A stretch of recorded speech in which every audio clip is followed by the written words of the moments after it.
Good evening, depending. Again, welcome to another edition of the I Love Black People Pan-African History class. My name is Awod Ngwenya. I'm hosting this meeting here in Harare, Zimbabwe, at the HICC Rainbow Towers Hotel. So those who are in Harare, you always feel free to come. Thank you so much. Welcome, Katie Smurfy. Thank you for joining early and listening to radio show. And Nicole, thank you so much for joining. Welcome. We can introduce ourselves in the chat room. And also, we're going to start the meeting, and we're still waiting for others to join. And again, I see some of the speakers have joined. Thank you so much for joining us. Yes, so let's introduce each other in the chat room. And also those who are on Facebook, you can introduce yourself in the comment section and kindly purchase the green book. The link is available there in the description on Facebook.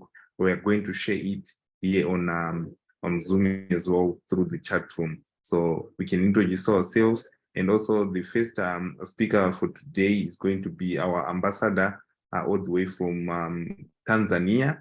His name is Edwin Chamba. Yes, that's his name. So Edwin Chamba is going to give us a prayer in his local indigenous language. Yes, sir, brother Edwin Chamba. Whilst Edwin Chamba is unmuting himself, we're going to have the African healthcare lecture with Nana Akua lined up today, and also the Pan-African in Organizing History class with Dr.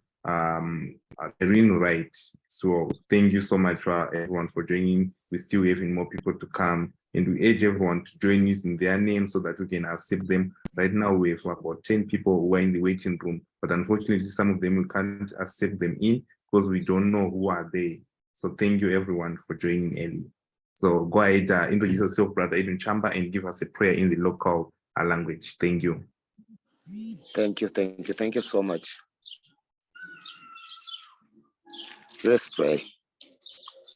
Mwenyezi Mungu, tunakuomba na tunakushukuru kwa heri zako na baraka zako za wiki nzima mpaka hii leo. Umetukutanisha tena tukiwa pamoja katika kikao chetu hiki cha pamoja cha kila siku ya Jumamosi. Wewe ni mjuzi wa kila jambo, tunakuomba uendelee kutusimamia, uisimamie na hii harakati inayoendelea kwa sasa mpaka tutakapoifikisha kali ya malengo yetu, na tulivyokuomba ya Mwenyezi Mungu, katika jina lako na uwezo wako Mwenyezi Mungu tunasema amen. Amen. Amen. Thank you. Thank you.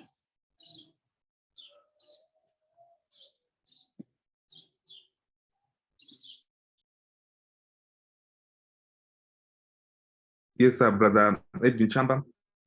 You can go ahead and present. Okay, thank you. Thank you so much for this opportunity again. Greetings to everyone. As my fellow said, Awad Ngwenya, my name is Ambassador Edwin Chamba from Tanzania, and I do thank everyone for the support that you have been showing us to uplift the movement of all our Black people against racism and xenophobia. My special appreciations to our co-founders, Sinclair Skinner and Christopher Mampondela. And I never forget my brothers and sisters. I mentioned a few of them like Alex Wafula, Natalia, Awad Ngwenya, Dushime, any others who are side by side with us to make sure that things go well in our movement, mission, and vision. May I remind everyone to remind the others on the importance of downloading our app, to recommend and identify safe places for Black people around the world. It is also, our app is also crucial for everyone to purchase. It is also a crucial issue for us, every one of us, to purchase the Green Book on Amazon and make a proper, efficient use of it during traveling some places around the world that treats Black people with dignity and respect. Now let's focus on the topic of today based on the importance of knowing our history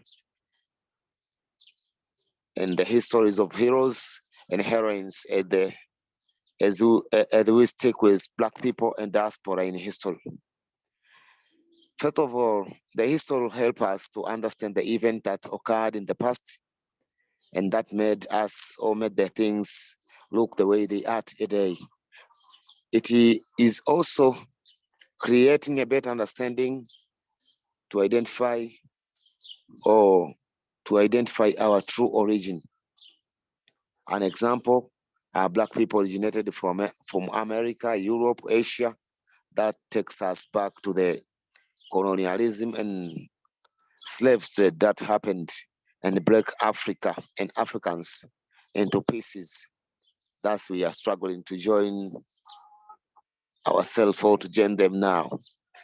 This also resulted in tracing our roots. It should be resulting in tracing our roots for the better changes in a development.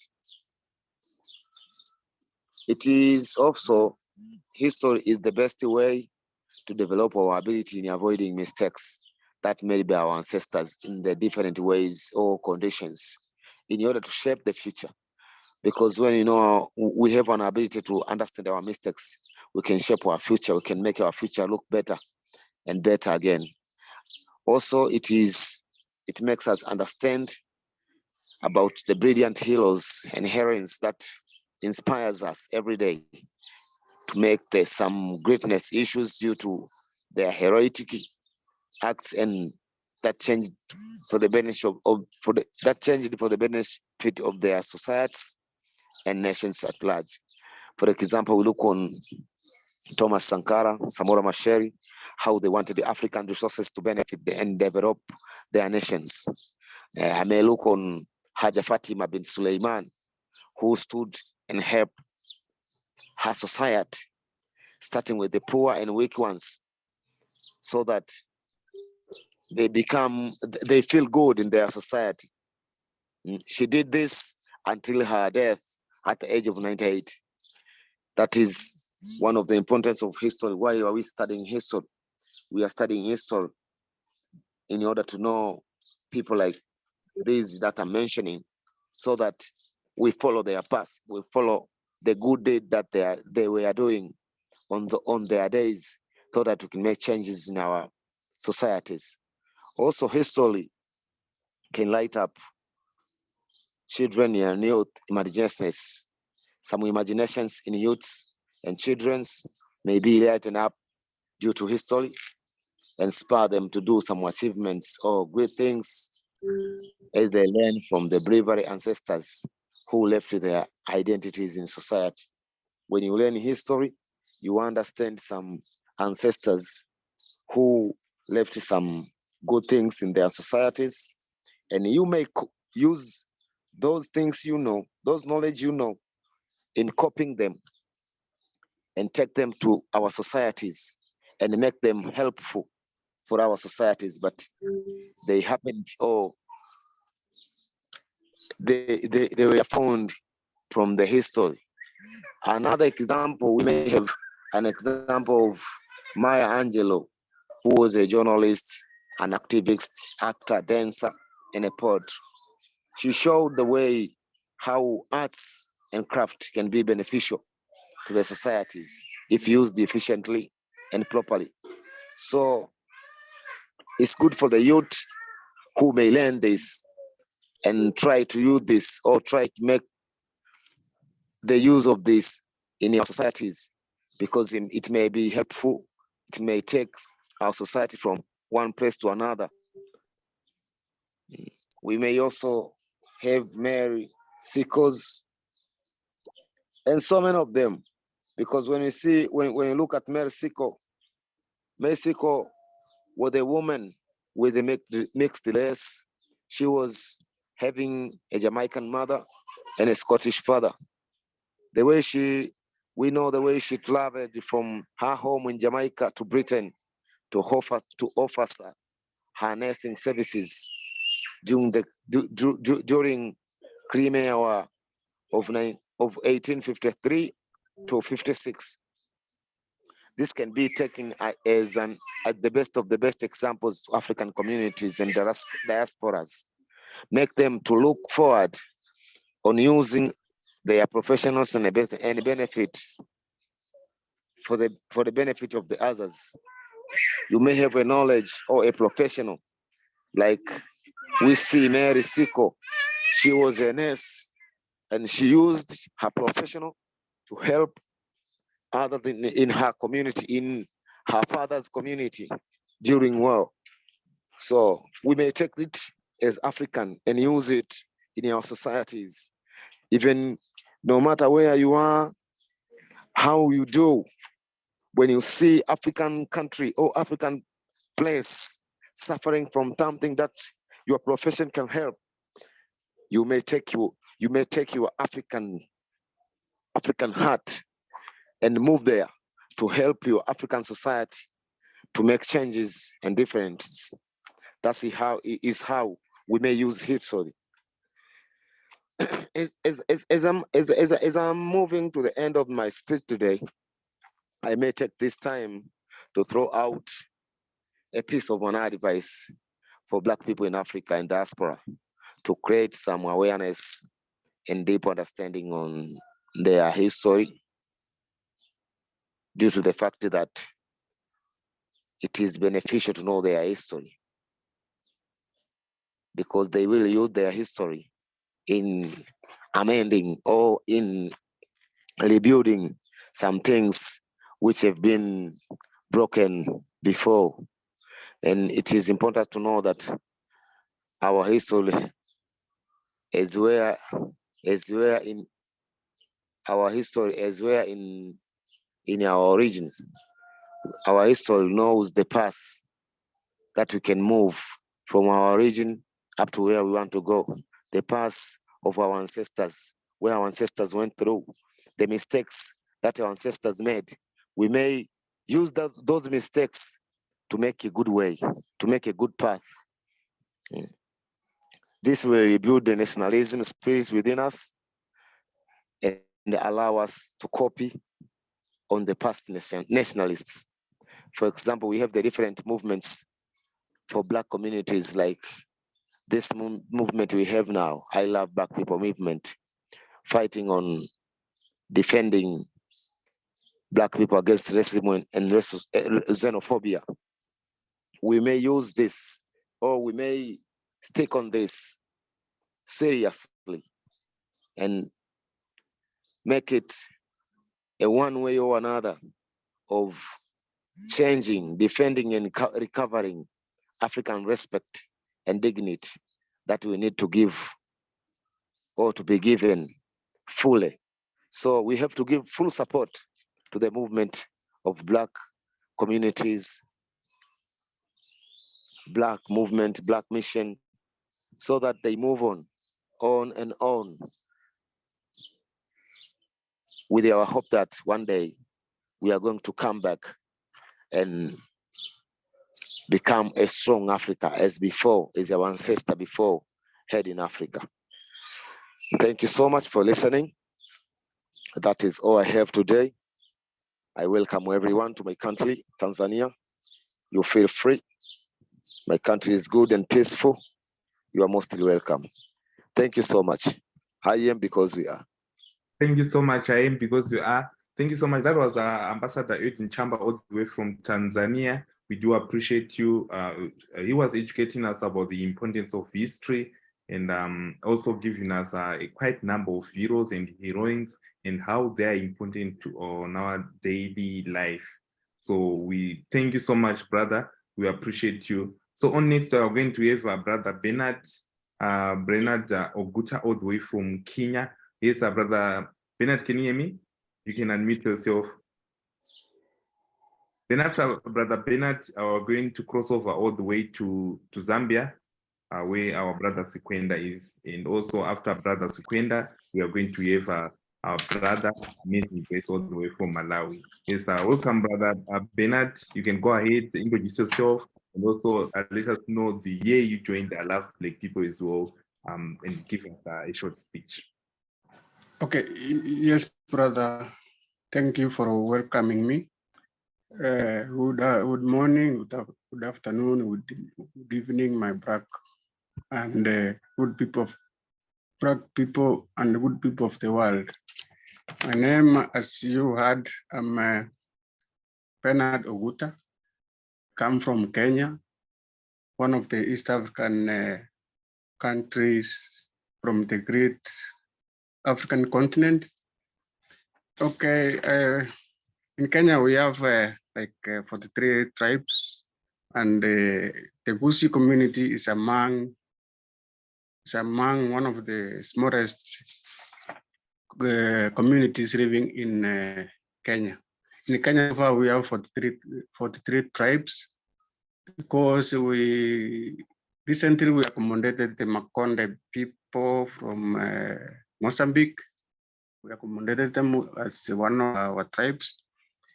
But mostly, I wanted to make a brief history of myself, my community, the Gusi, or the Abagusi, or the Kisi, as most of the people call us, because it happens that from my history, the Bantus and mostly the Gusi originated from Congo forest.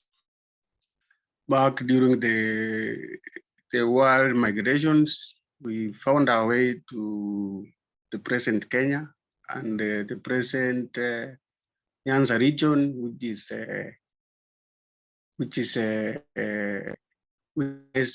in the western part of Kenya, and it is like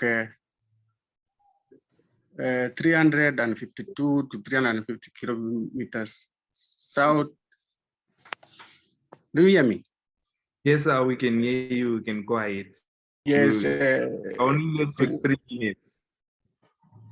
Okay, we do reside in the southwestern part of from the capital Nairobi, and as I have said, it is believed that we originated from the Congo forest.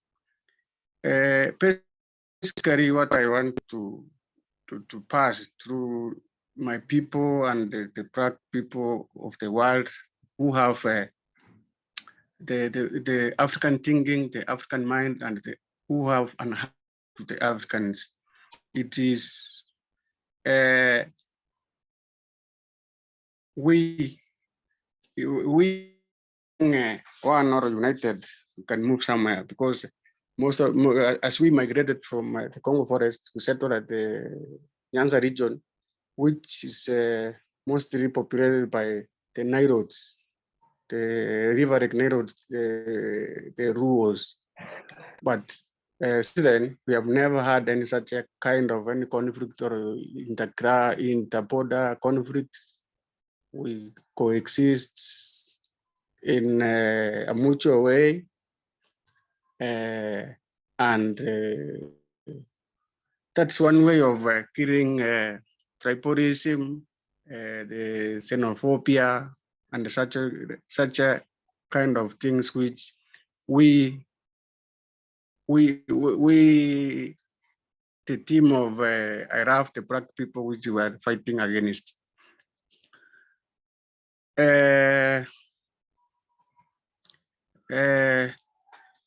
Within our region, we are fellow Bantus whom we have settled together in the region of Nyanza, whom we call the Kurias and the Abasubas.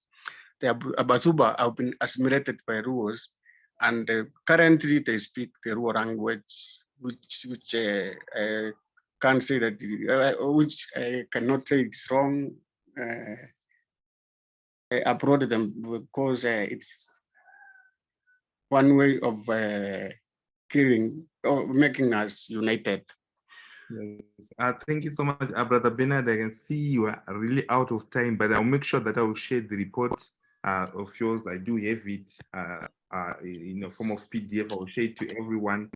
Thank you so much, brother, for sparing your time and joining us and giving us a speech today. We really learned a lot about tribes in Kenya and how they are important. I hope you read the message, which was it was someone, it was Haki.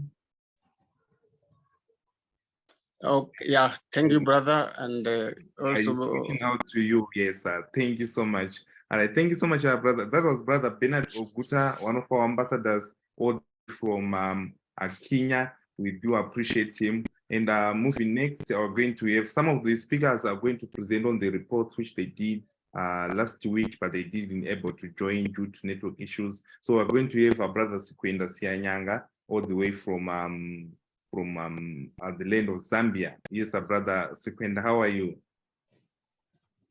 I'm right, thank you. How are you, my brother?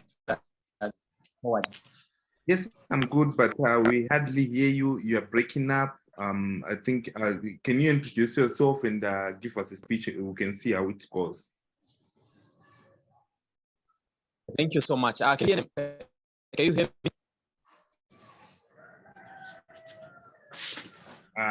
Yes, unfortunately, brother Sikwenda, today the network is not okay. Hopefully, we have you present next week. It's breaking up. We can't hear you clearly. So let's cross over to our brother in Malawi. His name is brother Amazing Stepeka, one of the lead ambassadors as well in the land of Malawi. Yes, brother Amazing Grace, how are you? I'm good, and you, Gwenya? How is Zimbabwe? Thank you so much for joining again today. Thank you, and everyone, thank you.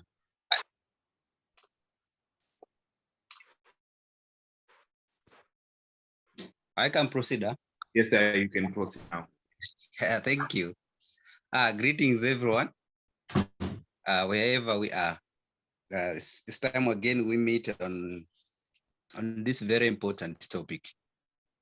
Amazing Grace is my name. I'm from Malawi. And Malawi is good. Cholera cases have gone down. I'll go to the topic. We are talking about the Russian-Ukraine war, an African economy. We go straight to the exports.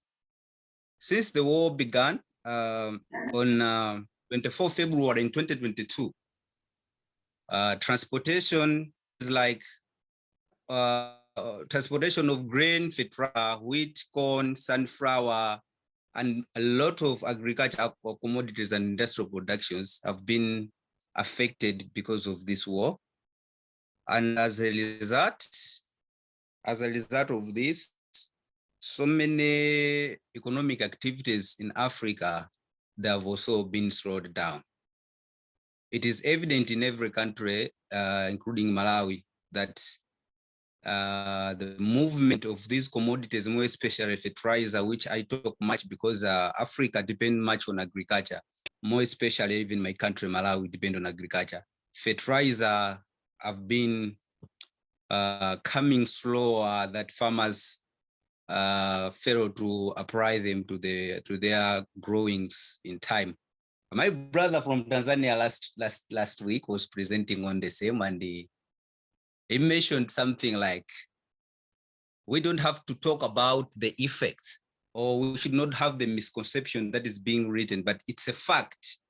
It's a fact that this has been the effect. Transportation, exports of commodities, diplomatic ties, agriculture, trade, food, even military, they have come to be slowed down because of the war, the Russia-Ukraine war. These things have got major effects, which are so direct to our economy, in the form of they are reducing the energy supplies to Africa. This energy is used for industrial activities. In this case, we look at a slow recovery in the tourism sector, because for tourism industry to work, we need transportation. So as I've earlier mentioned, that transportation has been a problem. So the tourism sector in Africa has been hit. And because of all these things, the difficulty in transportation of things, the little that is being moved across our nations, the prices, they have gone up. There's inflation of prices of commodities, more especially fuel, which has been a problem. Like here in Malawi, it has gone up 3 times between 2022 and 2023. So this Russian-Ukraine war has really affected our economic activities in Africa. On the indirect impact of this Russian-Ukrainian war, we look at the impact on growth as a continent. we are not growing economically. Last week we were presenting on some other issues like politics as well as social sectors, but economically we are failing to grow.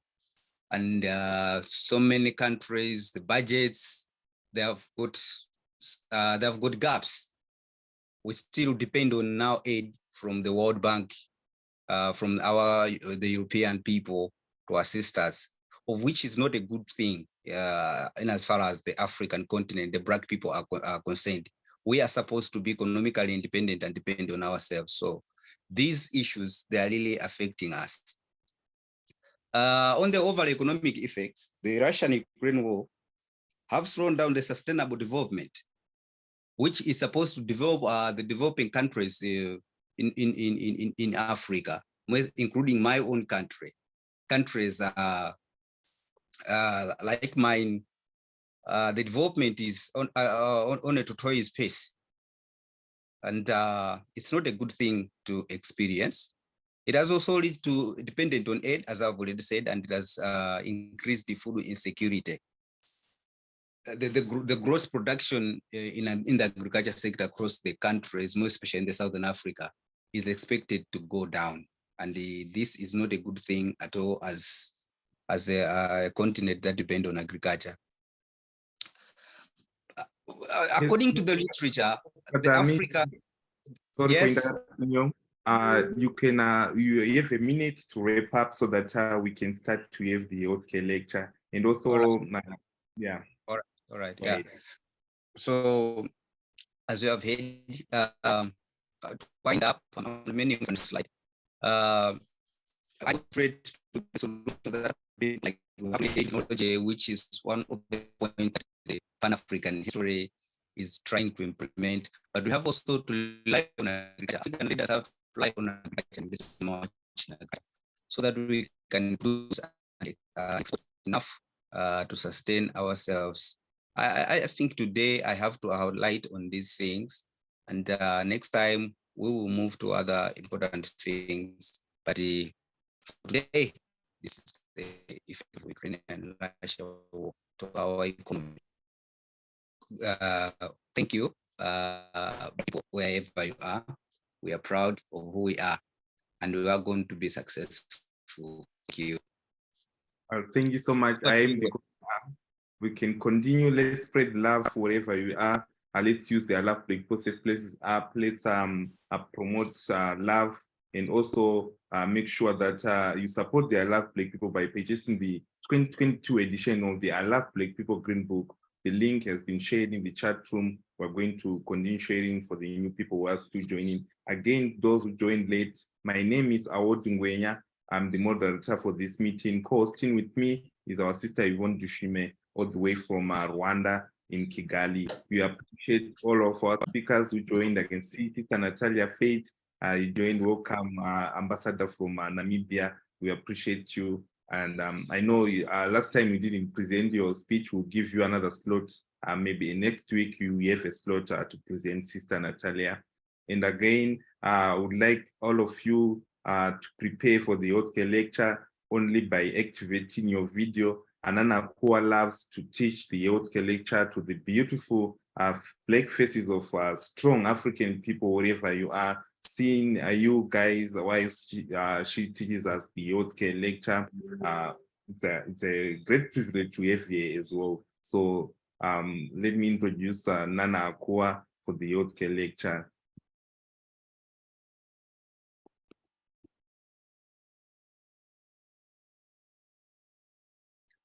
Yes, Yvonne, can you unmute Nana Akua?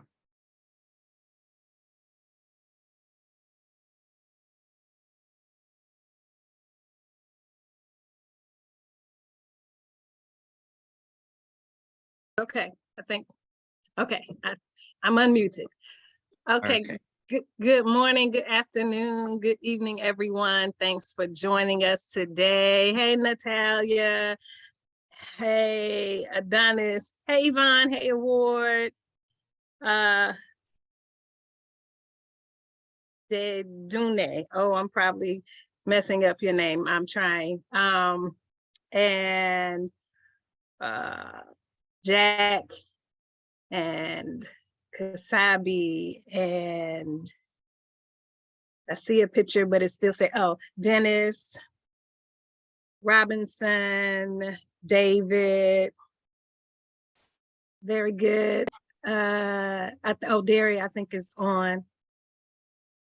Okay, good. Thank you for indulging me. I love, as you know, seeing the beautiful Black faces, live faces. Somebody else is connecting. I don't see the name yet, but greetings, everyone. Thank you all for joining us. Oh, okay. And is it Lamin or Camera? Okay. So I think I got everybody that's on live right now. So we had a guest presenter last week. How did that go? I have not gotten a report back at all. Did you all learn about breathing and the importance of breath? Yes, we did learn a lot from I-Hand Candy. She did teach us about breathing and stress relief. And she's called a breath circle, like a breath leader. We did learn a lot from her, and we encourage people to buy a book as well, because she's also an author. We do appreciate for the opportunity for you gave us to hear from her last session. Good, very good. Yes, I was traveling and I have known Mama Ayo for 30 years. So, so I know that she would be very informational, informative, and helpful. And now you have another person, right, that talks about breathing and does breathing exercises, right? So, you know, I'm not the only one, right? And that's her specialty. I just sort of incorporated in some things that I do. But a breathologist, yes, is that's what she's doing for many years. So, and I think that's maybe only the second time I've ever missed since I've been doing this, but I was glad to be able to get someone to fill in while I was traveling. So we are going to pick up and talk about, I'd like to stay on track, even though I could kind of place out or replace the section where we normally talk about stress relief, but it's a little further down the line. So I want to talk about the second part of the nutrition that we spoke or started week before last, and talk about essential nutrients, the micronutrients, the macronutrients, and really get into some of that. And maybe if time allows, to get a little bit into the next chapter, or what would have been today, when we start talking about herbs and other natural healing modalities or means of which to heal the body. So let me see, I tried to pull it up. So let me see what pops up when I share the screen, a whole bunch of stuff. I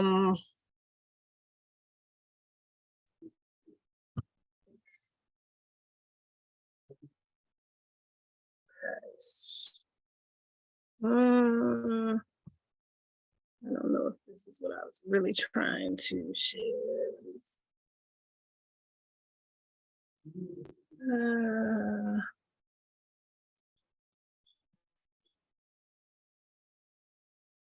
I don't think this is the right section. No.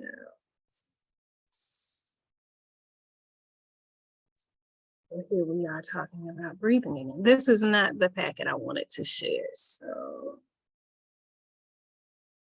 no. Okay, so let me go back. Was that week 2? Maybe I'm just pulling up the wrong week.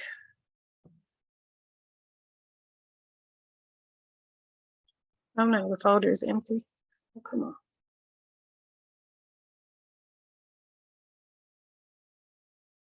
Okay, we're gonna go with this. We're gonna go with this. This is what I'll say about nutrition. And then we'll talk about herbs. What I think is important for everyone to know is just to know what nutrients the body needs to function, right? I think we should all have a basic understanding of what the body needs and why we need it, okay? And ideally, we would eat foods in its natural form to get all of the nutrients that it contains, that we do not have to take supplementation. However, most of us do not eat a well-balanced, clean diet that is full of nutrition. A lot of times we are eating fried foods or sugary foods or carbonated foods, foods that are cooked too long or too much, certain meats that may have some nutrition, but the negatives outweigh the positives. So a lot of us are not following a diet that's really going to give us all the nutrients that we need. So oftentimes we have to supplement. And I think the biggest thing with supplementation is knowing what or how to supplement and getting it in its natural form. So in this regard, we always want a whole food vitamin or a food-based vitamin. And I think also this is why people got into, I think, smoothies and stuff, because you can get your fruits and vegetables in a drink and maybe not have to take vitamins and minerals separately in pill form. And I think that's a good concept, that's a good adaptation. But the problem is a traditional, holistic healer or naturopathic person, for proper digestion, we generally don't mix fruits and vegetables together.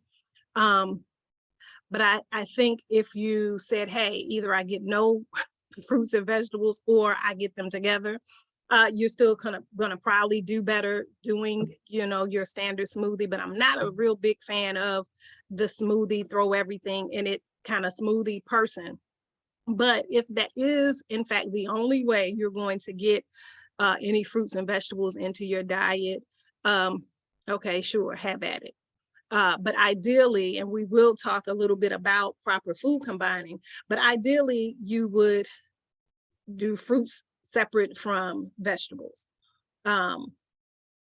So if you're doing, smoothies, or juicing is even a better option, right? Because you are, even though the fiber part is separated, you can of course cook broths or stews or bake with the pulp or the fibrous parts of the fruits and vegetables that you're juicing, but you're getting, all of the nutrition in a glass of juice, and you're getting, say an entire cucumber or 3 stalks of celery or 2 whole carrots, more than what you would sit down and actually eat and chew and swallow if you are in fact juicing it. So juicing, smoothies, liquid meals for your nutrition are a good idea. If you do have to take supplementation, you should look for one that says food-based or whole food, where it has used fruits and vegetables to get the nutrients from it. And it's not a synthetic or man-made vitamin or mineral supplement. That's my biggest note on that. So if you're doing supplementation, make sure that it's a food-based supplement. So it's made up, and as we go through these herbs, you'll see where it'll point out that some are in fact containing certain fruits and certain vitamins and minerals. And so these are some of the components that you'll find in a food-based supplement. And maybe I will try to find part 2, because I do think it's worth mentioning. What I like about, so let's talk about this. So what I do like, so this chart here, we would have talked about this today. And this is just pulled from the Food and Drug Administration website right here in the US. And it just gives you sort of what each vitamin and mineral does, where you can find it, and the daily recommended value, right? What I think is also important to know is where you can get these nutrients from our herbs and foods. So I compiled this chart many years ago that gives you the food and herbal sources of different vitamins and minerals. So this is how you would choose what herbal teas to make. Some vegetables and foods are listed in this chart, very few. This is mainly herbs. But if you are a tea drinker, that's another option for getting nutrition as opposed to supplementation, because if you really just enjoy tea, you know, and definitely I think in, you know, the English or British, you know, kind of culture, tea is a big part of your daily meals and such. So it's very common to start off the day with tea, or after dinner, have a tea. I recommend, or let me not say recommend, I would, if I were a tea drinker, I am not, I don't care much for tea. But if that were part of my culture and that was something I was used to, I would definitely not waste those opportunities of giving my body nutrition.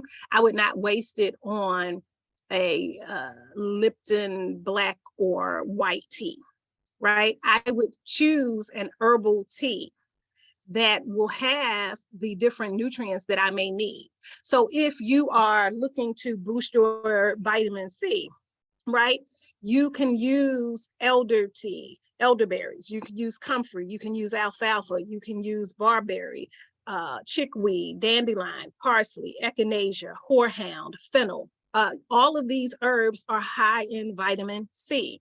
If you were looking to build your cells and your tissue and your immune system, and you were looking to include vitamin D, alfalfa, chickweed, eyebright, fenugreek, oat straw, mullein, all of these are good options for herbs that contain vitamin D.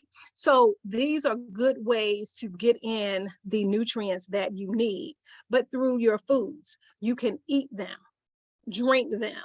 These are better sources. But again, if you have to take supplementation, just make it food-based. And it would contain these particular herbs and maybe some vegetables and fruits that naturally contain the vitamins that you need.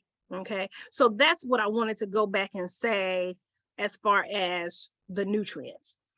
So we know that proteins, carbohydrates, water, vitamins, minerals, fats, these are the 6 types of nutrients that we have in the body that the body needs to sustain itself, heal itself, prevent disease or illnesses. And so as important as what you eat is how you eat it, right? So it's important to eat well, right? And to know exactly when to eat. We know that we don't eat, right, when we're upset. We know that we don't eat in a rush. We know that we take our time. We chew our food very well. We need to really, digestion starts in the mouth, right? So we have to make sure that we are not overloading our mouths with food. And we want to make sure that we chew it as finely as we can, even before we swallow it, because that's aiding in the digestion process so that the body is not having to still break down the food to where it can process it, right? So what we eat is important. How and when we eat, or when we eat, is important. But how we eat is when we're talking about food combinations, right? So fruits and vegetables do not go together. If you see here, vegetables, fruits in all categories, whether it's vegetables and acid fruits, whether it's vegetables and acid fruits, or whether it's vegetables and sweet fruits, it's a poor combination in terms of proper digestion. We see also that proteins and starches together is a poor combination. And the reason that this is that it takes different types of enzymes, right, to digest food. And you cannot have the same enzymes in the stomach, right, that break down proteins, that break down starches, right? They don't naturally occur together in terms of while they're in there breaking these food categories down. And so you have to start out with a good combination to aid in that process. So we know that proteins go well with vegetables when we're talking about proper digestion, and we know that starches go well with vegetables. most cultures, we were raised to do a protein and a starch together. That whole meat and potatoes combination is probably worldwide. However common it may be, it is not what is going to aid your body in digesting the food well. Okay, so that's the biggest, I think, component. Most of us maybe eat certain fruits together that make sense and are for good digestion. And even though you should keep all acidic fruits together or subacidic fruits together and sweet fruits together, even if you cross between these, you see it's okay, it's fair, right? It's not as bad as mixing the vegetables and the fruits together. And that's what I meant with the whole smoothie combination.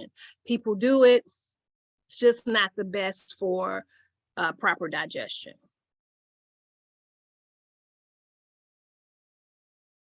Alkaline forming foods. We all want to increase the alkaline forming foods in our diet.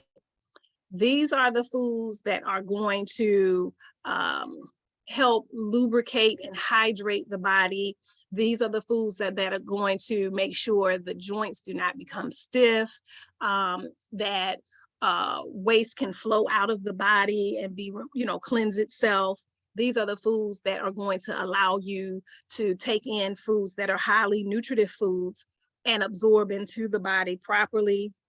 Alkaline forming foods is what we want to strive for. And at least 60 to 70, ideally 70% of your food should be alkaline forming food. This is the reason we drink alkaline water. This is the reason that we don't do certain meats. So it's not just, some people have a moral issue about, oh, I love animals, therefore I don't eat them. Or, they'll give you they only eat what's high on the food chain, not sort of bottom feeders and things that are low vibrational. There are many arguments as to why one would not eat meat. Well, here's another one, right? Because we know that these types of food substances or these types of proteins or animals or what have you are high in acid. They are acid forming foods. And we know that these generally create an environment for disease or certain illnesses or certain conditions, whether it's heart disease, whether it's arthritis, you name it. So these foods that would be considered on this high acid end, these are foods that you really want to avoid, right?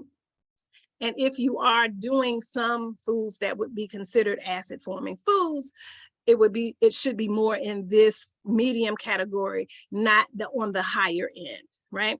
And then of course, as I said, we should be predominantly eating alkaline forming foods. These happen to be vegetables and fruits, right? So the more the alkaline, the better for the body. So avocados, beets, carrots, potatoes, spinach, even in the medium categories, almonds, coconuts, cabbage, lentils, root vegetables, tomatoes, cherries, apricots. All of these are things that are going to be more life-giving and life-sustaining. So even in your quest to improve your diet, don't just focus on, I'm going to be vegetarian just because I shouldn't eat meat. Have a reason for it or have the understanding behind it. And if you've heard me before, you know that probably just as important as limiting or cutting out meat is limiting and cutting out sugar. And that's a whole nother conversation. And I'm not sure if I have a handout about that, but I have this one handout that's called 78 Reasons to Avoid Sugar. Like it just gives you a plethora of reasons to remove sugar from the diet. But at least this chart and the understanding of alkaline and acid forming foods kind of gives you the reason behind cutting out certain types of foods.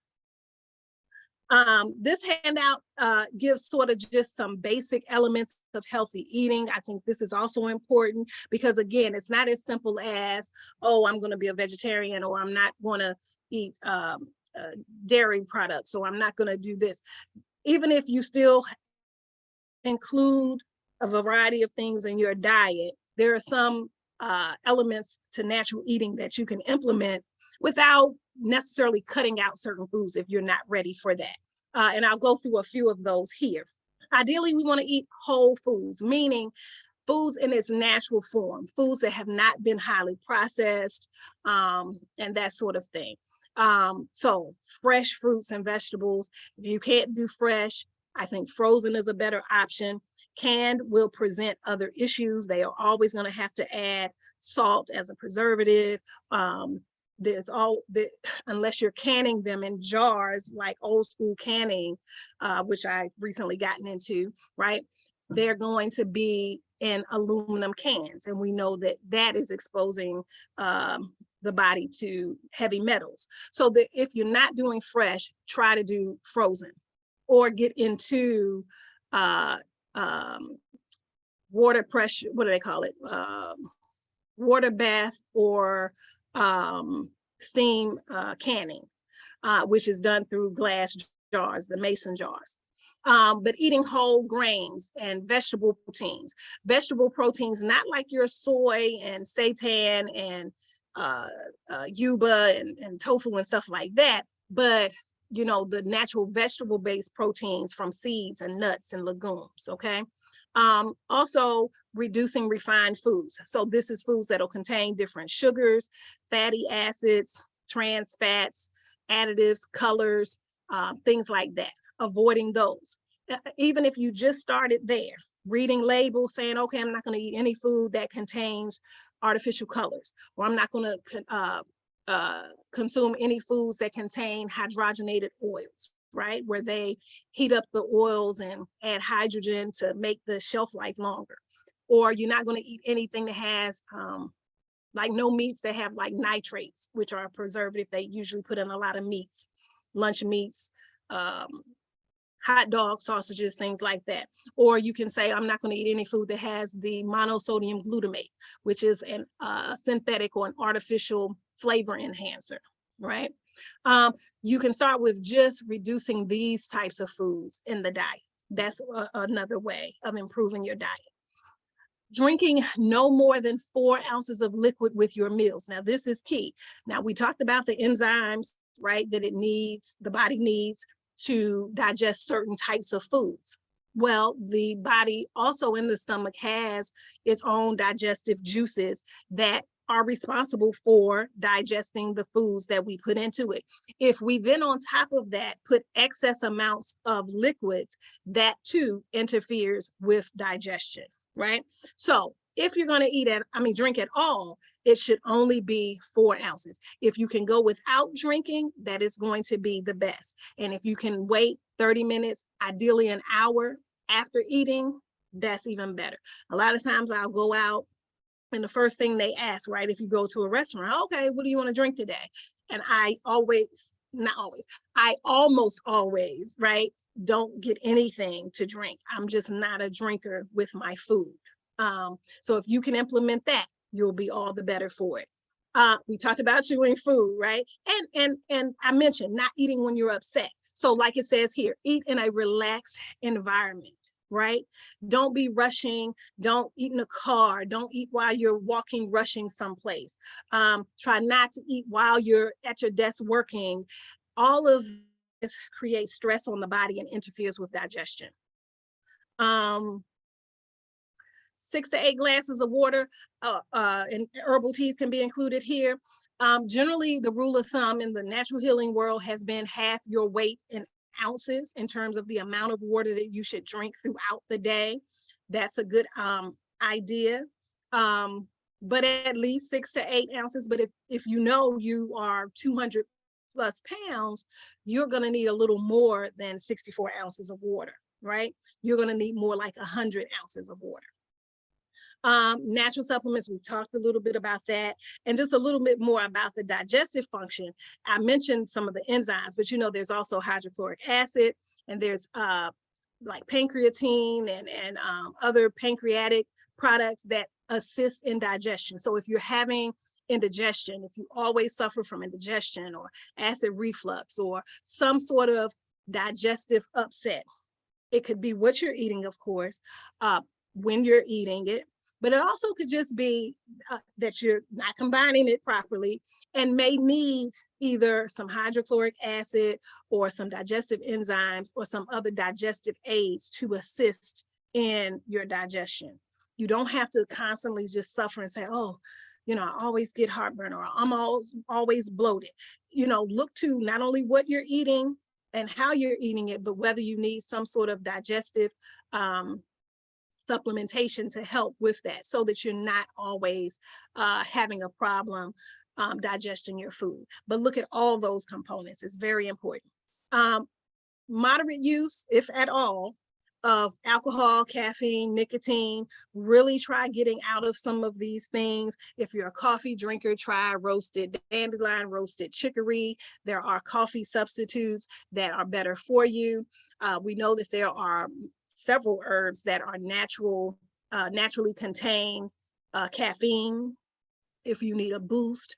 But some of these Red Bulls and Mountain Dews and some of these other products that are for people who, you know, have jobs where they work at night or they have to stay alert. It's not to say don't stay alert, but try to find healthier, more natural options for this, so that you don't wear out your adrenal glands. You know, it'll interfere with how you sleep when you do get to sleep, and your ability to handle stress, meaning your body's ability to handle stress, right? So all of this is important. Be aware of excessive use of prescription drugs, recreational drugs, over-the-counter drugs, just being mindful of all of this. These things also take a toll on your liver, because your liver is what has to process and filter these things out of your blood. Exercise is key. I often tell people, as funny as it may look if you're imagining it, or how funny it may sound, I move my body every day. And it may just be me marching in place. I might do the old school arm lifts and arm raises and circles or whatever. I might act like I'm dancing, do the high, with the military type marches where you're marching with the high knees. You can jog in place. So even if you don't have exercise equipment like a treadmill or a stair stepper or an elliptical, or you don't have a gym membership, move your body in some kind of way. If you can go on YouTube or some video channel and watch some videos and dance throughout a couple of videos, whatever it takes to move your body. If you're into yoga or Tai Chi or some of these movement meditative type exercises, that's good as well. But something to move the body, right? That is going to be key. And then regular elimination. There is no substitute for that. We eat every day. We have to eliminate every day. And we will talk much more about that in the other section where we talk about detox. So there are supplements that one might need for that, but at least twice a day, you should be moving your bowels. No way to be healthy without that. I mentioned food additives a little earlier. Again, if you start with just cutting out these red 40s, red 30s, yellow 5s, blue leg number 3 and 2, or whatever, these will really help you as well. These are known to cause different types of cancers, chromosomal damage, problems with our glands and organs. So really, really avoid this. This picture here of this colors, this is ridiculous. Your food should not look like this. So we have to retrain our minds to not seek out these colorful plates. If you're looking for a colorful plate, it should have, you know, some spinach or some red peppers or some carrots or some beets. You know, nature has its own beauty and its own natural colors. But all of this that you see here, this is fake. This is not real food. It will lack nutrition and it will cause problems for you. We talked about water intake. And if you know that you're not good with water intake, then we know we need to include these hydrating foods in our diet. Watermelon, 90% water. Lettuce and green, the iceberg lettuce is not going to be your best option for lettuce. Your green leaf, red leaf, butter, or romaine lettuce are going to be your better options. These are 95% water. Celery is 95% water. Cucumbers, 96% water. Pineapple, 95% water, tomatoes, 94% water, and even blueberries is 95%, and pears, grapefruit, and melons, other melons, more like cantaloupe, it looks like, and even your honeydew. These are going to be high percentages of water as well. But hydrate with these types of fruits in addition to water, but especially if you know you do not usually consume enough water in your diet. Okay, so this is, and we've talked about this before, this just gives you an idea of how well you're doing with your diet.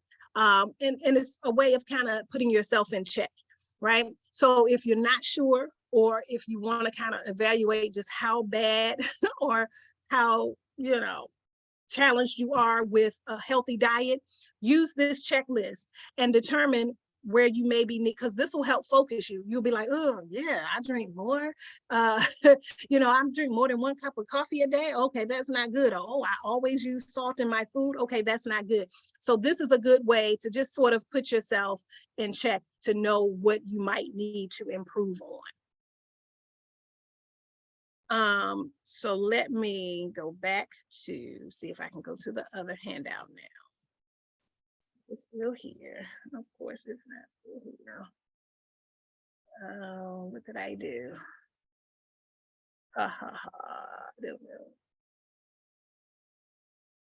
Oh no, there it is. Okay. Oh, okay, no, it's not. Or it is. Wait a minute. Oh goodness. I had it up here. Now I don't know what happened. But anyway, I was going to start to talk about the next section, and I can still do that. So the next section we're going to talk about, and we'll get into it more next week, is herbs and homeopathic remedies. So we know that herbs are God's creations that gives us so many opportunities to heal our bodies, our minds, our spirits.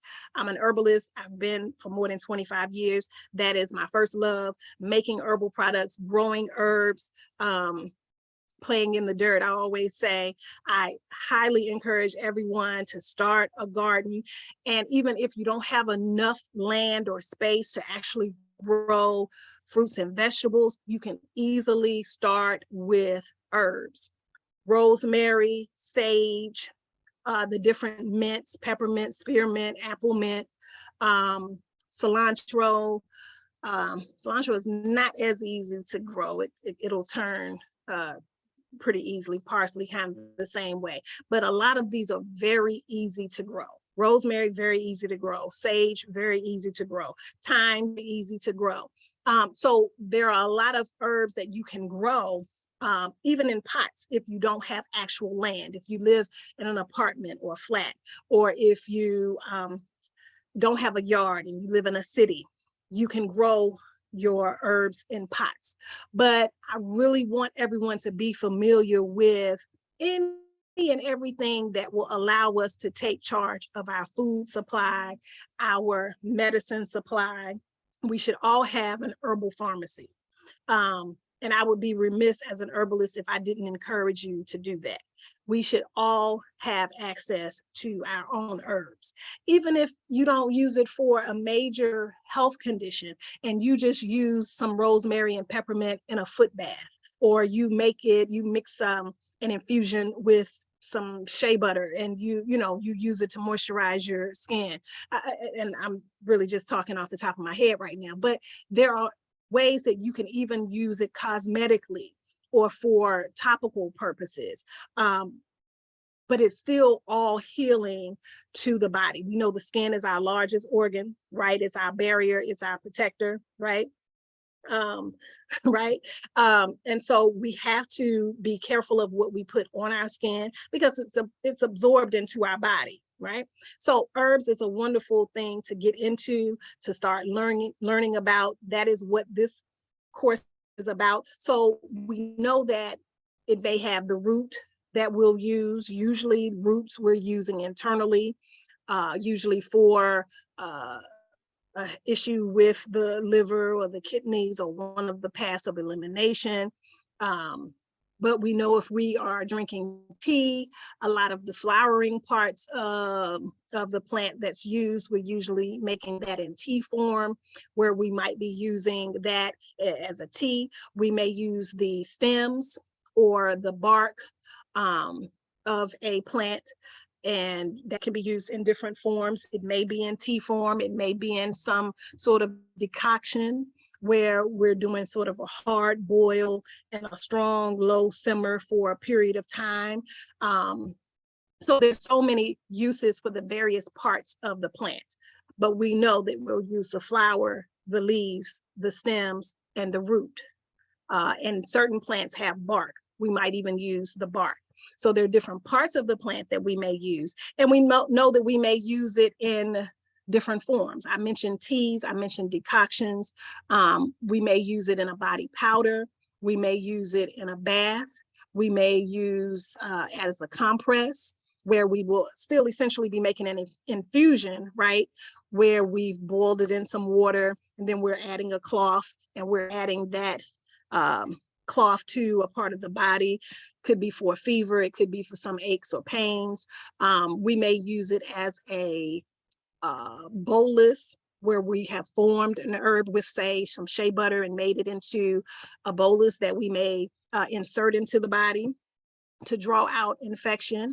So there are many, many uses of the herbs. And so we'll talk a little bit about that, but also what some of the herbs have traditionally been used for. So we'll get into that next week. And also what some of the top 10 homeopathic remedies are. So I am out of time. I do have a few minutes, so I will see if there are any questions and I'll respond to them accordingly. And I'll see you all next week. So until then, I bid you good health and peace. All right, thank you so much, Nana Akua, for a wonderful lecture. We appreciate you. And on next, we're going to have the Pan-African History Organizing session. We're now crossing over to Sister Yvonne Dushime.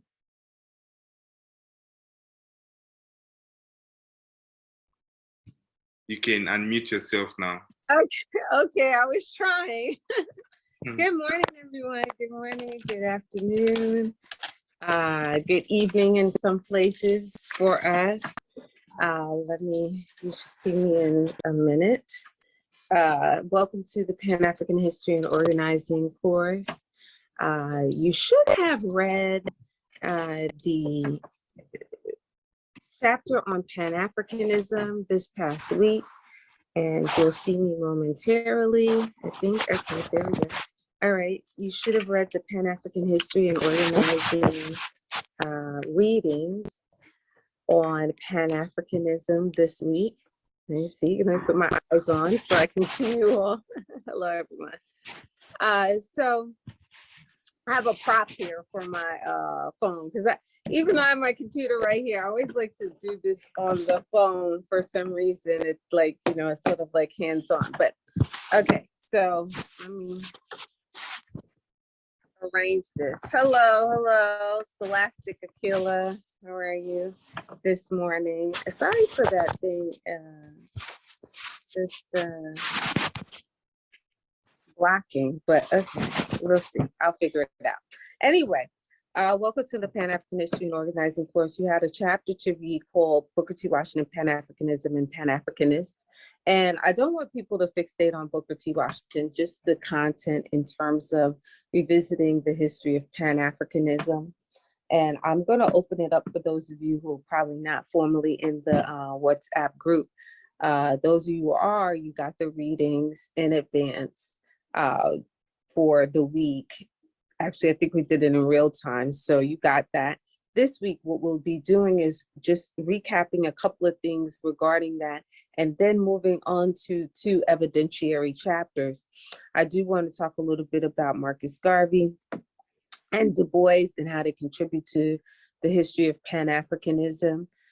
So I'll do that now briefly and then introduce the next readings. I'm going to be giving you just one case from the 2 cases that are in the Booker T. Washington in Africa book, and that one case is on the African exclusion measure, where Washington actually challenges U.S. foreign policy, immigration policy on Africa and African people, and stops them from locking out the African population, Black population from the Caribbean, Central and South America, attempting to enter the United States.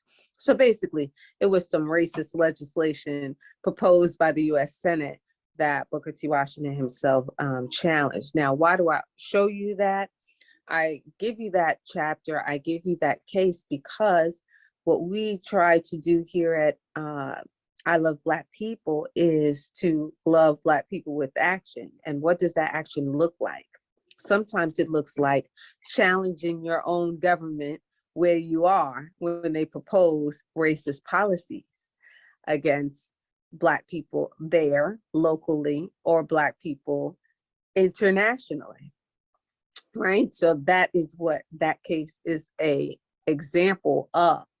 So I'll be giving you that case. That was my little introduction to it. And right now I'm just going to briefly share some information about Du Bois and Washington. You recently read the chapter on Booker T. Washington, Pan-Africanism and Pan-Africanist. And it talks about Booker T. Washington, how he becomes involved in the first Pan-African Conference and the Pan-African world. So I'm just going to revisit a couple of points. I'm going to share my screen and revisit just a couple of points from that chapter. I'm going to share it on the screen so that people who have not read it or who just joined us and didn't see it or whatever the case may be, you can read along and you're not lost with what we're saying, okay? So I'm going to go off camera and we're going to just revisit those points I mentioned, okay? That being said, while I do that, Yvonne or Award, I'm gonna, of course, need to share my screen in a minute. So I'm gonna be pulling up the document and adding that to the screen in a second. And hold on. Amazon. Oh. Okay, sorry guys, I have my alarm on. And so, hold on one second. Let me just, hold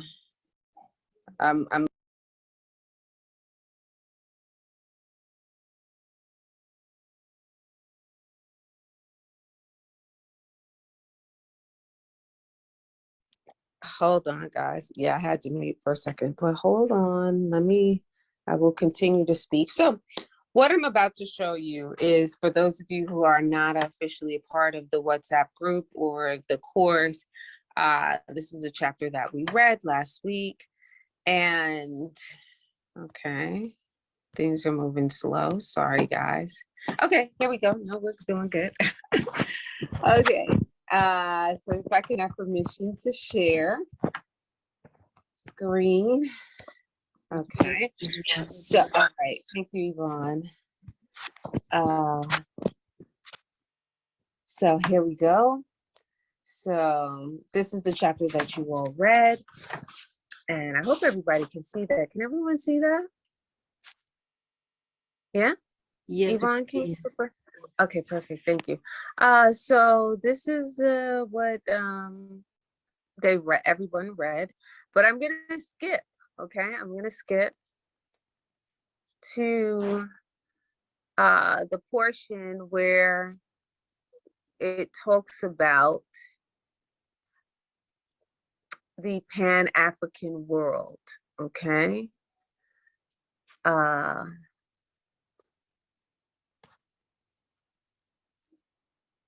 Actually, I know, it's page 16. Okay, so, okay. So, I'm showing you this because I want people to understand, I want everyone to understand that the birth of Pan-Africanism is truly diasporic, but it's meaning that it's in the Western Hemisphere that the term emerges. The concept has obviously been long-lived. Every time African people unify, particularly prior to the period when we are calling ourselves African, is certainly Pan-Africanist in nature because we're coming together for a cause, a common cause. But so what I'm saying is that the term comes after the concept, okay? And this sort of exhibits it, but it also exhibits the fact that there are many contributors to this concept and theory and practice and ideology called Pan-Africanism, meaning that there is no singular contributor in terms of how we come to know it as a lived practice, right? This practice of coming together in order to insulate ourselves and protect ourselves from racism and, yes, even xenophobia in some cases, okay? So it says prior to the first Pan-African Conference, 19th and early 20th century Pan-Africanism in the US was espoused and practiced by individuals like Bishop Henry McNeill Turner, Martin Delaney, Edward Blyden, Henry Highland Garnett, and Alexander Crummell. But as early as 1829, David Walker's appeal reflected on the history of African civilizations and made a connection between those in Africa and Africans scattered abroad. His appeal not only aimed to challenge the institution of slavery, but to educate the masses on African history and culture. Pan-Africanists amongst the African population in the Caribbean included the initiator of the first Pan-African Conference, Henry Sylvester Williams of Trinidad, Marcus Garvey's mentor, J. Robert Love, and Dr. J. Albert Thorne from Barbados. But decades prior to their emergence, the Haitian Revolution occurred and bolstered Pan-African consciousness in the diaspora as well Haiti. Haiti would produce Benito Sylvain, Antenor Furman, both whom met Booker T. Washington in 1897 and attended the first Pan-African Conference in 1900. Out of Haiti came a wing of Pan-Africanists who created literary discourse on diasporic philosophies on Africa. The African population in Haiti produced Jean Prince Mars and Louis Joseph, who repeatedly explained that Haiti was the embodiment of the irresistible force of a united Africa. Let me read that part again. The African population in Haiti produced Jean Prince Mars and Louis Joseph, who repeatedly explained that Haiti was the embodiment of the irresistible force of a united Africa. Why would that be? That would be because when African people are taken into enslavement, forced to the coast, in bondage and sold into enslavement, what you have is a group of people who are a multitude of various ethnicities, okay? In the sense that ethnically, we are from many, many, many, many different places. And unfortunately, it is the institution of slavery and the transatlantic slave trade that forces us into a common condition. But those people are ethnically diverse, okay? Are ethnically represent the diversity that exists on the African continent. And so in coming together, because we have a common struggle, and this is really honestly what we're doing here is the same thing. We are preparing our minds to come together, to engage the common struggle that we all are engaged or all are subject to, because we haven't chosen this, right? None of us have chosen to experience white supremacy and culture and colonial and neo-colonial domination. But this is where we find ourselves. And so every time we come together and we are representing our respective ethnicities, it is this irresistible force of a united Africa, okay? Meaning coming together out of necessity to do what we have to do. So Pan-Africanism had a dialectical characteristic to it, which allowed historic events like the Haitian Revolution to produce a response and rise in consciousness amongst African people internationally. Similarly, in 1896, the Ethiopian victory over Italian imperialist forces in the Battle of Ottawa also bolstered the connection between diasporic Africans and those on the continent. And let me just go back to that little point right there. Pan-Africanism has had, and I should say has, a dialectical characteristic to it. And I'm pointing that out because that dialectical characteristic is what we actually are engaging in right now, right? So we are all in various locales, but we are engaging in a discourse around our collective condition. We make no mistake about it. We are all here because whether on a deep or surface level, we realize that the reality and the plight of Black people, of African people globally is a challenging one. It's one where we are facing conditions that we did not choose and we did not produce, right? So we are, out of our own volition, right, out of our own choice, choosing to organize ourselves, not just physically, but ideologically, our minds, right? We are training our minds to engage in something so that we can work in the benefit of our collective interest. And let me just be very clear.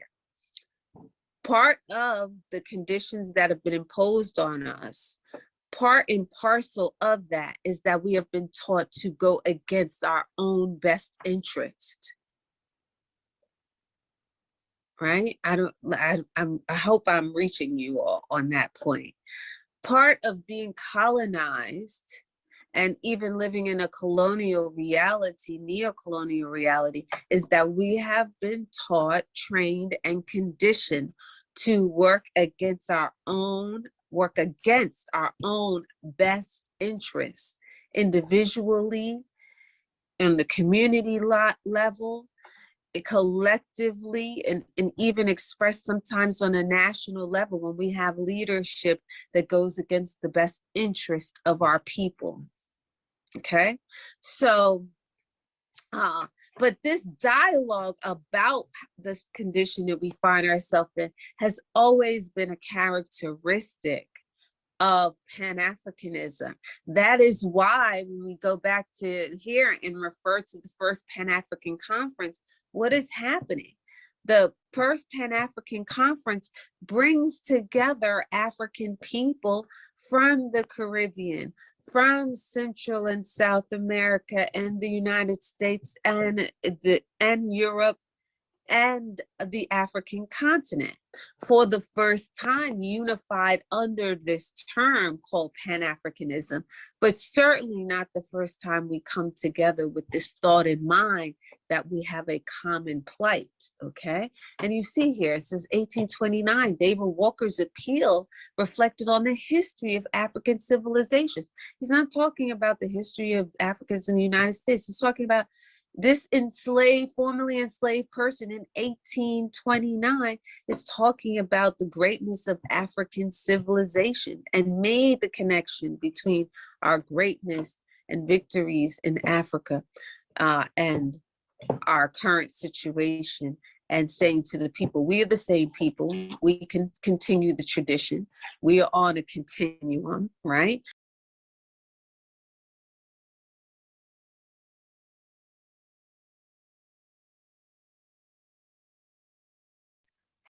And about Marcus Garvey. So I will just briefly touch on that. Many of you know Du Bois. Let me scroll forward to his picture, because at the end of the chapter, there's a few images. This is the image of W.E.B. Du Bois, or Du Bois, depending on where you are, how you might want to pronounce that.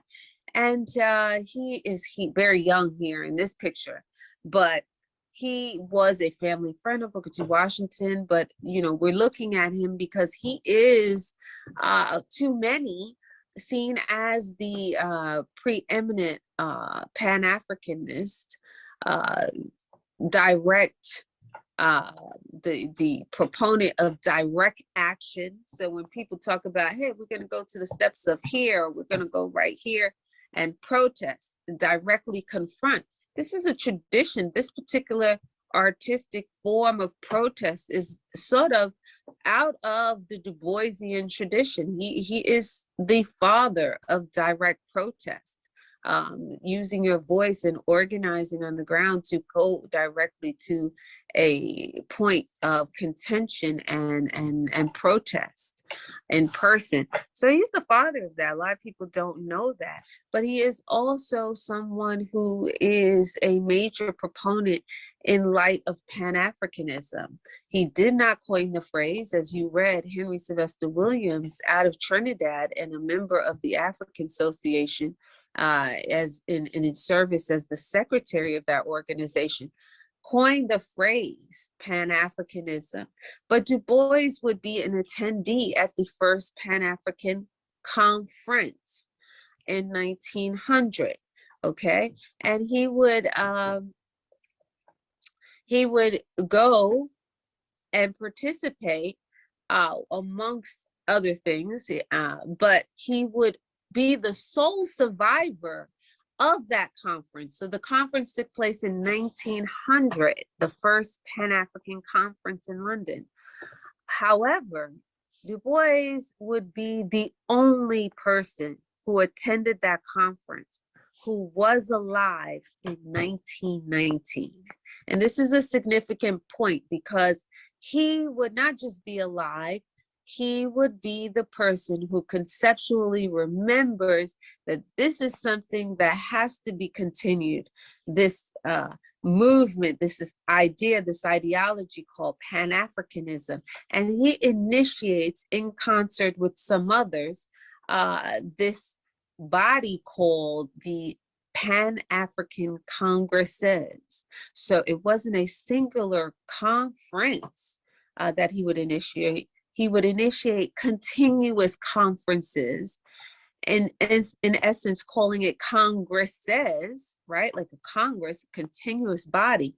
And those congresses would be the think tank and the setting through which African leadership on the continent of Africa would talk about, conceptualize, and then assert the ultimate expression of Pan-Africanism, which is continental unity. And I think that's very, to be quite frank with you, I'm going to be very honest. Du Bois had many contradictions. I actually used a piece called On Race that's from him. And I ceased to use it for this class, and I will find something else to use from Du Bois with this class outside of this particular chapter, which addresses him. Why? Because he did have other contradictions, but the most extraordinary things about him were, and I know some people like, what is his contradictions? His contradictions was this thing about double consciousness, being Black and hope, peering in on the white world, or sometimes being Black and sometimes having a white ideation.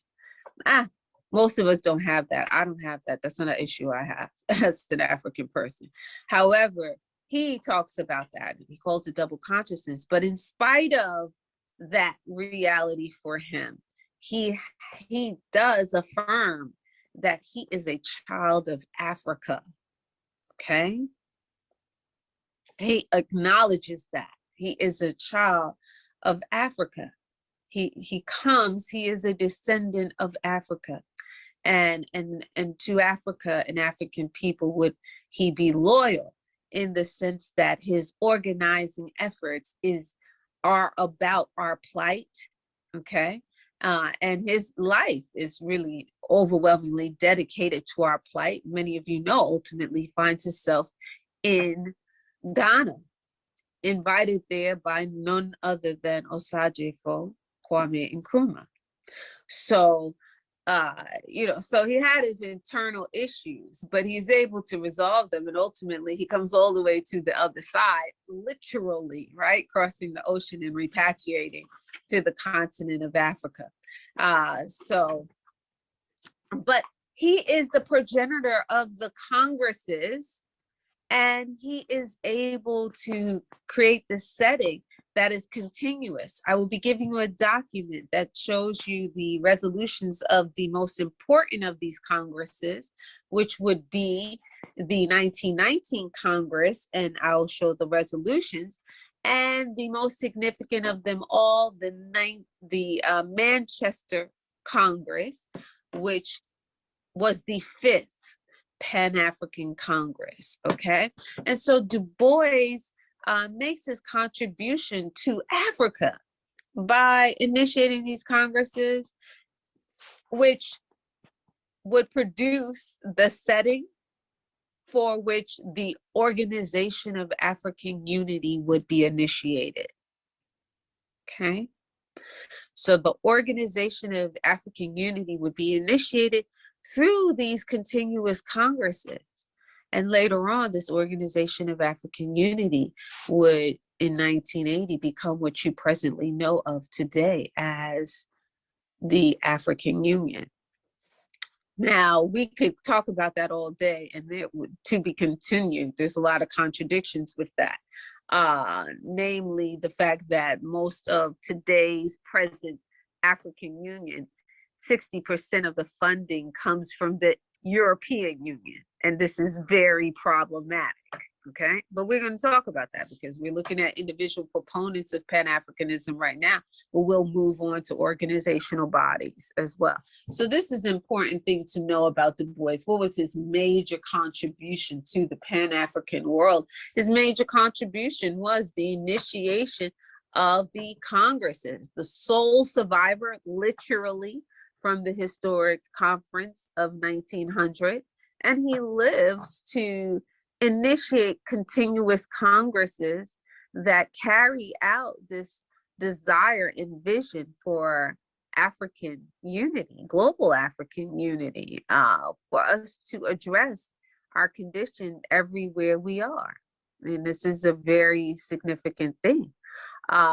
So that is Du Bois, but and he would initiate, of course, this organization that would initiate the OAU and then initiate the AU.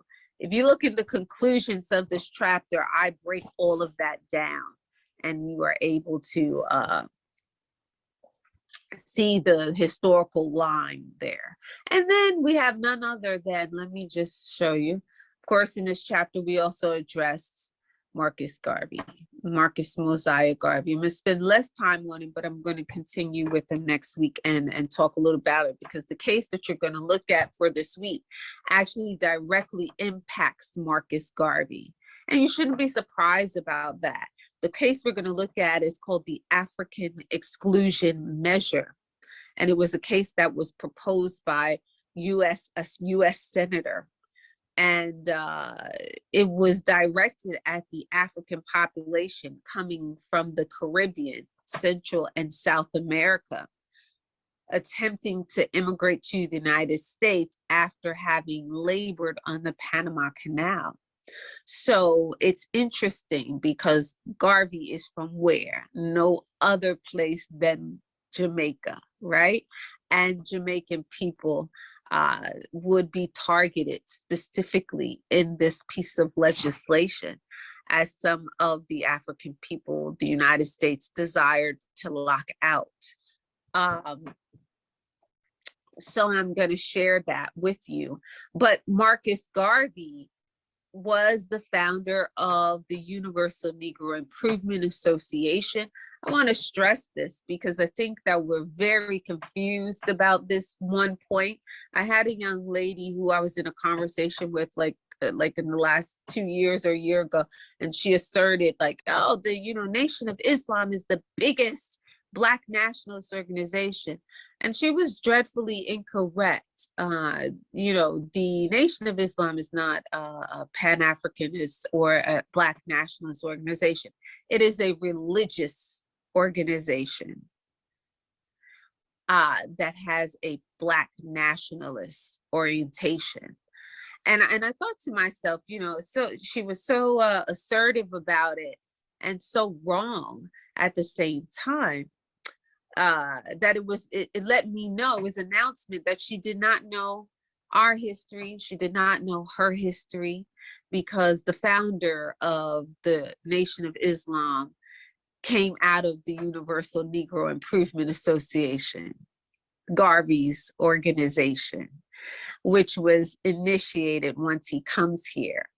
And so it was astounding to me that an organization that spanned the world as his organization did, meaning there were numerous chapters in the Western Hemisphere, the United States, 47 chapters in the United States, and many throughout the Caribbean. I even went to, I think I mentioned to you all, I went to Costa Rica and saw a building, a Universal Negro Improvement Association building, a UNIA building in Puerto Viejo, in Costa Rica, which is so crazy because it was such an old building, and who knew, you know, only people who really knew the history knew that Garvey and the movement had been down there. But the Universal Negro Improvement Association would be in every dock and port where there were African people and Black people in mass. It spanned the world. I think I said to you all last week something to the effect that, you know, it was Garvey's paper that he perfected. He perfected the printing press and was able to produce his paper, The Negro World. And this is how he was able to organize the African world, through this organization and his paper. Okay, never before and never after has the African world been as well organized under one organization. So, you know, it made me feel really sad when I heard this young lady just sort of got to go off on how the Nation of Islam is overwhelmingly limited to the United States. And is not, let me be very clear.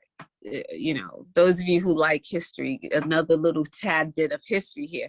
That was the rift between Malcolm X and Elijah Muhammad. Malcolm X was very political. Elijah Muhammad was a religious man, okay? And he was not interested in being in politics and having Malcolm be involved in politics, right? And that was one of the early rifts between the two of them, that Malcolm wanted to be politically involved in the plight of Black people in the United States, and Malcolm and Elijah Muhammad said no, no, no, right? So, and you guys know how the story ends, but you know, to represent the Nation of Islam as a Black nationalist organization, it would be incorrect. Horribly incorrect. It is a religious organization. That's why it's called Minister, this one, Minister Malcolm, Minister Elijah Muhammad, you know. But the Garvey movement is that Black, the Garvey Universal Negro Improvement Association, founded by Garvey, is that Black nationalist organization that was the largest in the world and still has a large membership. Today, they say that, you know, every Black person and African person is a member of the Universal Negro Improvement Association. It's just whether they know it or not, okay? And so that's it. We are all a part of the UNIA, whether we have a card or not. And so this was the largest movement the world, our world, the world had ever seen of Black people. Okay, largest organization. How that organization would come into being is directly tied to a small place called Tuskegee, because right here, there's a picture. You're probably like, what is this? If you read the chapter thoroughly, you know that it's a picture of a real picture of an early conference that happened in little old Tuskegee, Alabama. It's called the First International Conference on the Negro, held at Tuskegee in 1912. And it was a conference that opened up all of the industries at Tuskegee to show to the African world. And bottom line, I'm 3 minutes over, so I'm gonna land in a second.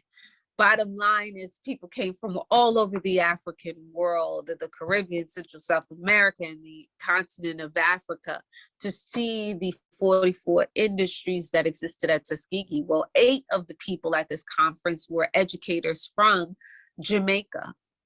And when they returned to Jamaica, they shared with Marcus Garvey that the conference resolutions included the desire to erect a Tuskegee-like school in Jamaica and raise money for it.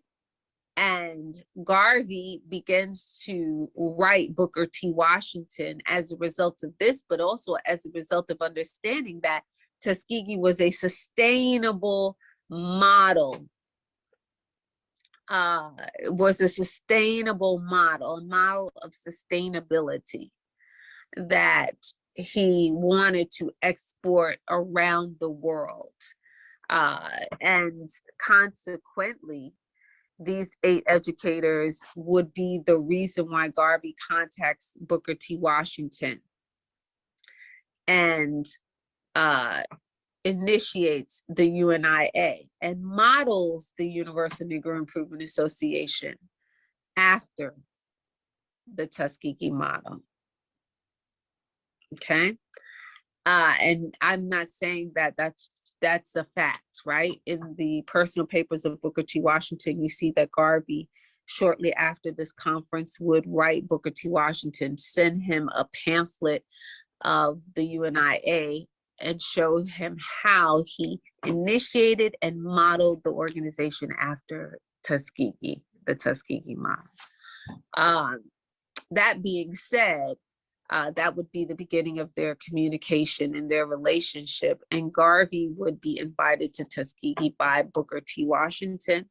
He would not come until 4 months after Washington died, but he came to the United States first and foremost to see the Tuskegee model. Okay.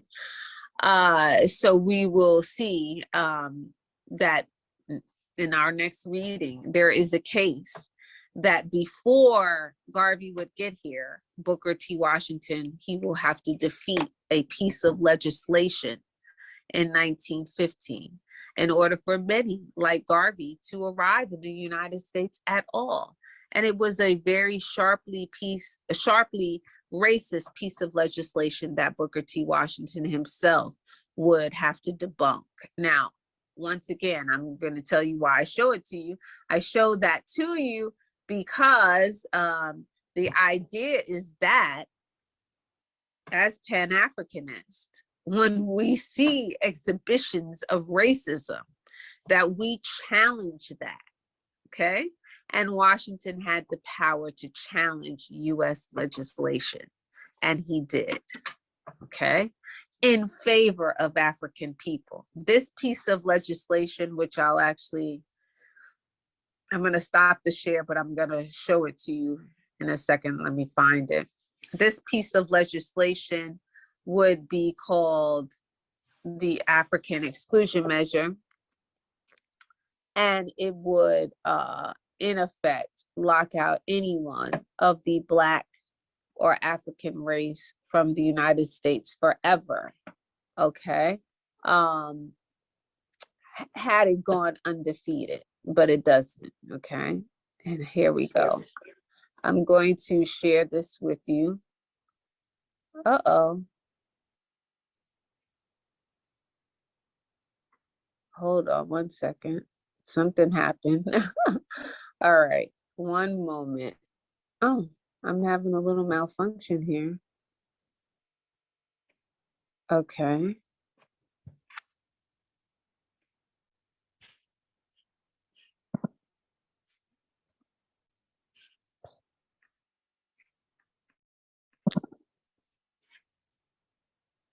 Hold on. Sorry, guys. I don't know what that is.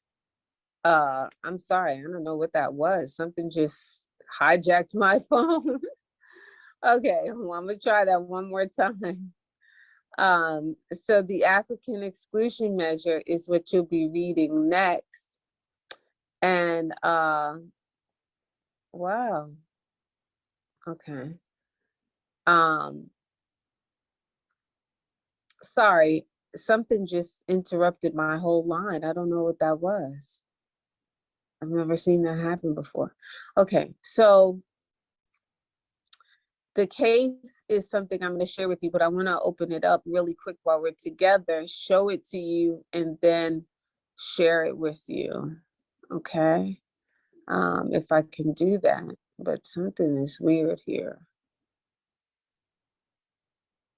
Okay, here we go. Let's see if we could try. Okay, I got it. All right. If I can have permission again to share my screen. Could still hear me, right?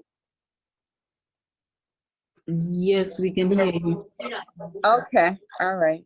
I'm over by a few minutes, but I'm at the start. I'm gonna land in a second. Okay, sorry, folks. So here's the case.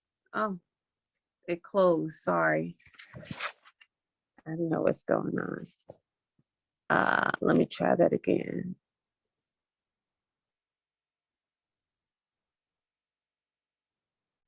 Okay. All right, let me see. Okay. Let me start again. Okay, so here is the case, and I'm sorry, guys, that I'm over. I noticed some folks had to leave, but okay. So this is the case you're going to be reading this week that I just discussed, okay? It's called the African Exclusion Measure. Through your newspaper, I desire to appeal to the American Congress and to the people of the United States in favor of fair play and justice in connection with the immigration bill now pending before the United States Senate, which by amendment excludes from coming to this country any person of African descent. And so this is the measure that Washington challenges. And I give you the full out case here. It's a very short case, but it exhibits what you need to know and understand about this very racist measure proposed by the US government via the larger immigration bill of 1915. And so I'll be sharing this in the group momentarily. I'm going to stop the share so you can see me before we leave. I will take a few comments. Hopefully, okay, good. You can see. I'll take a few comments, questions, if you have them about this, and then we're out because I know I'm over in terms of time. I have this prop here holding this thing up, so I don't know how that's working out on you guys' end. But anyway, let me look at a few comments, questions. Okay, yes. So Michael Olubumi Buyi definitely joined. Okay, you joined there to get today's lesson. Oh, okay. You have to go back. I think if you look at the Facebook version of this when it posts, you will be able to see everything from Nana Okua there. Okay, and touch on the mistakes of our ancestors made that lead our current condition and state. I hope. Oh, okay. Well, one of the mistakes of the past, I mean, listen, there's one mistake that's playing out over and over again. We have a current condition situation where I explained about the OAU, you know, the Pan-African Congresses being the setting through which the Organization of African Unity becomes, you know, emerges, and then that transforms into the African Union. One of the biggest problems right now, and I don't know, you know, listen, I'm hopeful. I believe in what does this say? The righteousness and the victory of our struggle, which is that we are going to overcome all of it. But the reality is that one of the things and aspects of our struggle is that it's economic. And unfortunately, you know, the African Union, 60%, the people who are in position in there are not free to say this, but I am, because I don't work for the African Union. So I can say 60%. And if you go and you look at their economic reporting, 60% of the funds come from the European Union. How can the very people who opposed you, oppressed you, enslaved you, colonized you, and have you in neocolonialism, how can they be the primary funders of your organization that's born out of the desire to see Africa unified? And a unified Africa means that African people benefit first and foremost from what Africa has to offer. Not last, not least. right? So there you go. That's one of the mistakes. We're living in it right now. Okay. I hope we're not resting in that mistake.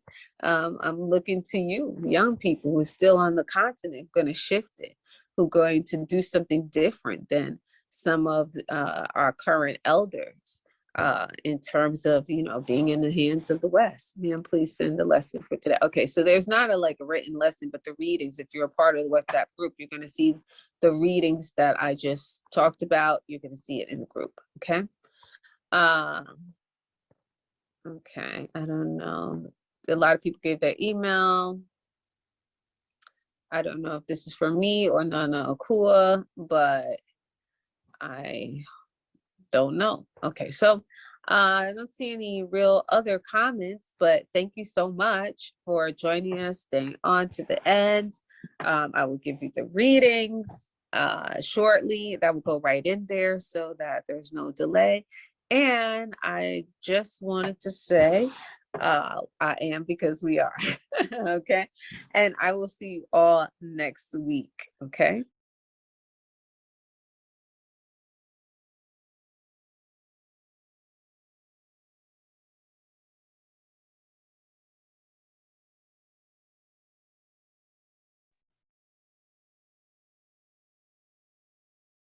Yes, thank you very much for everyone that joins today's Pan-African History Call.